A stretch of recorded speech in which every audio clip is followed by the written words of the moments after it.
Pembangunan Gedung Laboratorium Kesehatan Terintegrasi Universitas Pendidikan Ganesha menginjak bulan kedua menunjukkan tren positif. Realisasi pembangunan terdapat deviasi sekitar 2,7% dari target 7,2%. Hal tersebut terungkap dalam rapat koordinasi yang berlangsung di ruang Ganesha 3 Rektorat Undiksa, Jumat 19 Maret 2021. Pejabat pembuat komitmen fisik Undiksa, Gede Supriyadi, mengapresiasi atas capaian pembangunan gedung yang didanai dari program Surat Berharga Syariah Negara (SBSN). Hal tersebut tidak terlepas dari dukungan berbagai pihak yang turut memberikan perhatian terhadap pelaksanaan proyek. Capaian seperti ini diinginkan dapat terus berlanjut, sehingga target pada bulan ke-10 proyek ini sudah tergambarkan dan dapat berlanjut ke finishing. Dengan demikian, diyakini pada pertengahan November 2021, pengerjaan proyek ini dapat terselesaikan tanpa mengabaikan kualitas.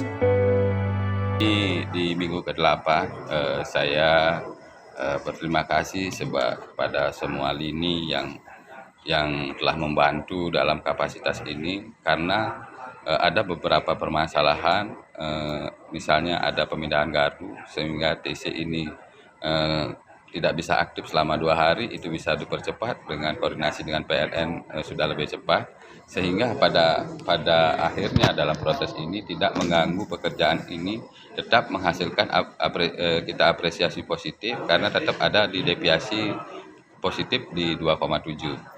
Jadi sebagaimana yang kita ketahui, dengan cuaca seperti saat ini, di per hari ini, di minggu ke-8 ini, Astungkare setiap minggu kita ada deviasi plus positif terus, sehingga pada bulan 10 ini proyek ini sudah tergambar, sudah memulai finishing, sehingga saya yakinkan di pertengahan bulan 11 kita sudah mengeksekusi habis. Kalau tidak ada hal melintang yang ada, tanpa mengabaikan daripada kualitas yang ada di dalam proyek ini, di SBSN ini. Mungkin hanya itu yang bisa saya sampaikan di hari ini. Artinya tetap kita mengapresiasi positif dan kita sudah berkinerja baik, dan kita tunggu setiap minggu kita ingin kenaikan 1,2%, sehingga ada deviasi positif nanti pada saat itu kemungkinan di bulan 10 itu di 17%. Jadi kita sangat menjaga itu dan kita belajar mempertanggungjawabkan itu. Poinnya itu saja. Dan bagaimana langkah-langkah untuk menjaga stabilitas deviasinya itu, Pak?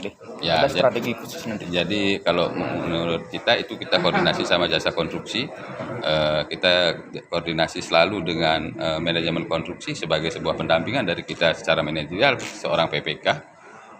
Itu adalah suatu hal yang sangat kita perhitungkan, kendala-kendala yang bisa mempercepat tanpa mengabaikan kajian teknis, itu sudah kita perhitungkan sejak awal.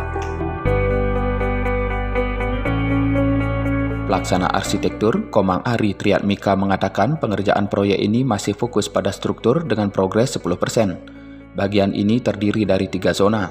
Zona 1 pengerjaan basement sudah dapat dirampungkan dan kini sudah masuk persiapan konstruksi lantai 1. Zona 2 dan 3 tengah dalam pengerjaan basement.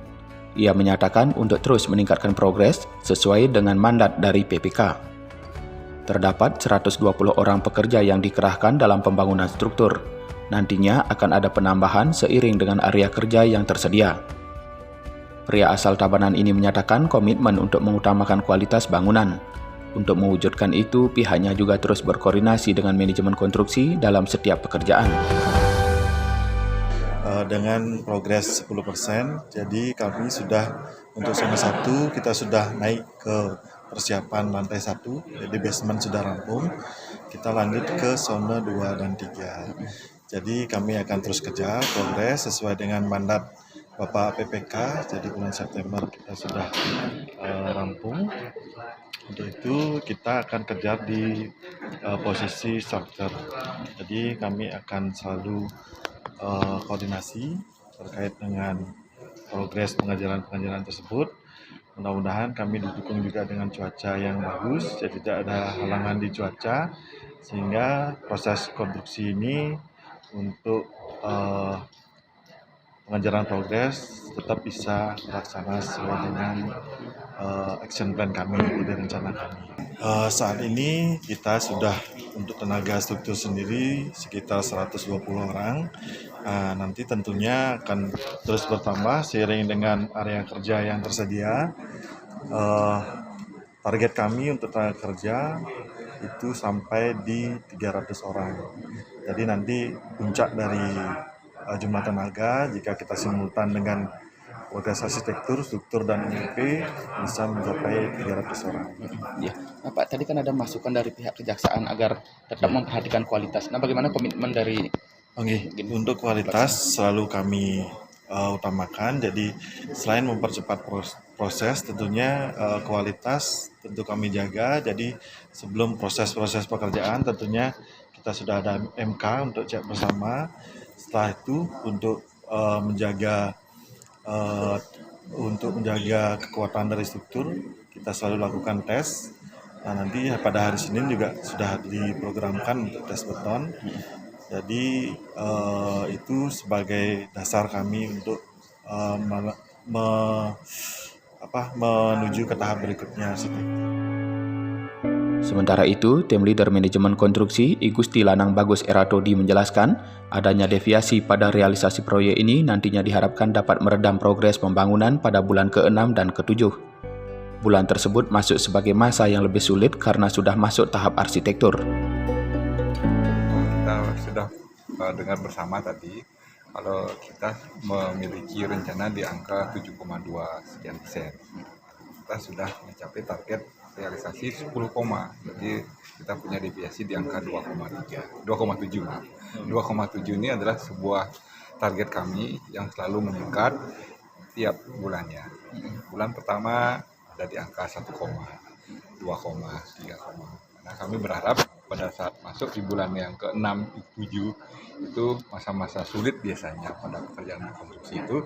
Struktur sudah terlewati dengan bobot tinggi, tetapi arsitektur sudah memiliki peran yang sangat tinggi. Bobotnya kecil, tapi item pekerjaannya itu banyak sekali. Nah, kami berharap di bulan ke-6, 7, apalagi belum terbentur hari raya, kita berharap deviasi cepat yang mungkin sampai 5 bahkan 7% itu bisa tereduksi dan bisa meredam progres kita di minggu yang ke-6, 7, 8. Sehingga apa yang terjadi di minggu ke-9, apalagi tadi Bapak PK menyampaikan di bulan ke-10, itu pekerjaan kita sudah selesai. Dari rencana 11 bulan kontrak kita dengan beliau, dengan pemberi tugas. Di awal, mungkin koordinasi bulan lalu kita sudah sampaikan existing bangunan-bangunan yang ada itu menjadi kendala kami. Tapi berkat kerjasama kita, proses itu bisa berlangsung. Di bulan kedua ada gardu, itu pun dari target 5 hari ternyata 3 hari sudah selesai. Sehingga apa yang kita rencanakan itu di bulan kedua ini sudah tidak ada kendala yang sangat berarti. Sempat hujan, tapi kita kan tidak boleh memberikan itu sebagai alasan kelambatan kita. Motivasi buat kami. Jadi secara umum bulan kedua ini berjalan sesuai dengan harapan kita dan Nusantara bisa lebih cepat. Pembangunan gedung yang berlokasi di kampus pusat Singaraja ini mendapat pemantauan dari Direktur Sarana dan Prasarana Kementerian Pendidikan dan Kebudayaan, Dr. Muhammad Sofwan Effendi MED, Senin 15 Maret 2021. Kedatangannya diterima langsung Rektor Undiksa Profesor Dr. Inyoman Jampel MPD, didampingi Wakil Rektor, Kepala Biro, Dekan, dan Wakil Dekan di lingkungan Undiksa, serta Direktur Pasca Sarjana. Bangunan ini terdiri dari basement dan 3 lantai. Pengerjaannya ditargetkan sudah rampung pada 15 Desember 2021. Oleh sebab itu, ia menekankan adanya manajemen yang baik dalam pengerjaan proyek, ketepatan waktu termasuk pengadaan bahan dan kualitas harus menjadi perhatian serius dan harus diperhitungkan. Pada kesempatan tersebut juga ditegaskan kualitas pembangunan tahun ini menjadi salah satu acuan untuk memberikan bantuan kepada perguruan tinggi pada tahun selanjutnya. Disampaikan lebih lanjut, Kementerian Pendidikan dan Kebudayaan konsen mengembangkan setiap perguruan tinggi, khususnya yang berstatus negeri, terutama dalam bidang konstruksi. Di samping itu, makanya tadi saya tanya barang-barang ini dari mana supplier materialnya. Di samping kualitas, ketepatan pengiriman bahan. Karena itu menentukan itu. Kalau pengiriman bahannya tidak tepat, nanti pekerjaan udah siap tapi barangnya nggak ada. Ini kan ngambil barangnya dari Surabaya katanya tadi. Karena itu di manage banget sama ibu nih MK-nya. Tapi sejauh ini sih alhamdulillah progresnya. Saya tadi sudah bicara sama Pak Rektor dan para Wakil Rektor. Kita itu concern ya, artinya kementerian itu concern untuk mengembangkan setiap perguruan tinggi, khususnya negeri ya. terutama di masalah konstruksi. Karena konstruksi itu, maksudnya gedung dan laboratorium alat-alatnya itu adalah salah satu alat pendukung utama pembelajaran yang efektif. Jadi tadi kita memikirkan sampai ke sana. Pertama, target yang paling penting adalah jangan sampai ada gedung mangkrak. Kita selesaikan. Alhamdulillah nih Pak Rektor sangat kooperatif. Gedung-gedung mangkrak 2 tahun terakhir ya Pak ya, sudah kita selesaikan. Termasuk gor itu, gor yang di sana gedung dalam itu sudah selesai semua. Nah, karena gedung mangkraknya sudah selesai, kita bangunkan yang baru sekarang ini. Nah, kedepannya kita coba lagi nanti. Apakah kita nanti akan membangunkan yang baru, tergantung dari prestasi kerjaan hari ini. Kalau prestasi kerjaan tahun ini baik dan berdampak untuk yang pembelajarannya lebih baik, bisa jadi kita akan tambah lagi gedung yang baru lagi supaya lebih meningkat. Itu konsep kementerian. Sejauh ini pembangunan tidak menemui kendala yang berarti. Secara umum pelaksanaannya dapat berjalan sesuai harapan. Ke depan langkah-langkah percepatan diupayakan dapat terus dilakukan.